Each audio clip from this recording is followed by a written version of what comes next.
23-ноябрда социалдык тармактарга өгөй атасы тарабынан аюусуз сабалган 6 жаштагы баланын бир нече сүрөтү тараган.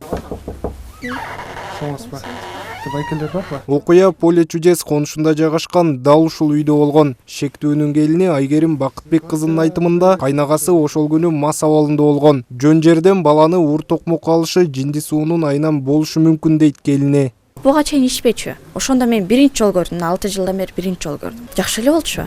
Болгону эле өп-сөп монтип ыйлатып койгону болбосо сабаган көргөн эмес үчүн. Сабасы буга чейин айтмакмын. Мен оюм ошол болуп атат. Бул байкем өзү 40 күн дабатка чейин чыгып жүргөн бул бала. Убагында намаз окуган. Үй бүлөнүн бул жакка келгенине 1 ай гана болгон. Негизинен ижарага алынган үйдө баланы сабаган адамдын иниси жашайт. Ал эми батирдин ээси буга чейин мындай көрүнүш болбогонун айтат. Келгенде деле мен 2-3 күндө мындай конок болуп келчү. Атак мындай эмесин эле көрчү эмесмин, мындай жакшынакай эле жүргөн майка болчу, мындай жүрүм туруму эле катар эле. Анан бул окуя болгондо мен ачыгын айтканда жок болчумун ал күнү. Анан эртеси эле угуп калдым, ушундай болду депчи. Андан кийин дальше наркысын билбейм да.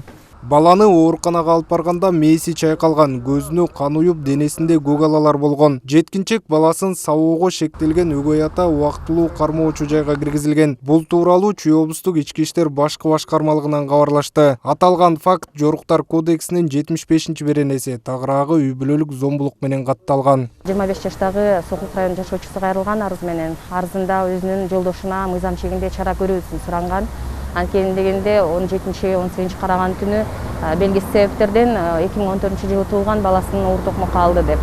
Аталган факт жоруктардын жана кылмыштардын күдүктүү реестрине катталып 75-беренесинин негизинде Кыргыз Республикасынын Жоруктар кодексинин негизинде кылмыш иши козголуп, азыркы учурда тергөө иштери уланууда. Керектелүүчү экспертизалар дайындалып, азыркы аталган жаран убактылуу кармоочу жайга киргизилген. Балдардын укугун коргоо лигасы коомдук фондунун директору Назгүл Турдубекованын айтымында бул сыяктуу көрүнүштөрдүн көбү ачыкка чыкпай калат. Ал эми бул окуя резонанс жаратып көпчүлүктүн көңүлүн бурду. Назгүл Турдубекова баланын апасы тосмо арыз жазса дагы баланын укугун коргойбуз дейт. Ал үчүн координациялык топ да түзүлгөн. Ушу баланын укугун коргоо процесси деген ачык айкын болсун. Коомчулукка мындай коомчулук билип турсун, эмне болуп атканын маалымат алып турсун деп биз атайын ушундай координациялык кеңеш түзгөнбүз.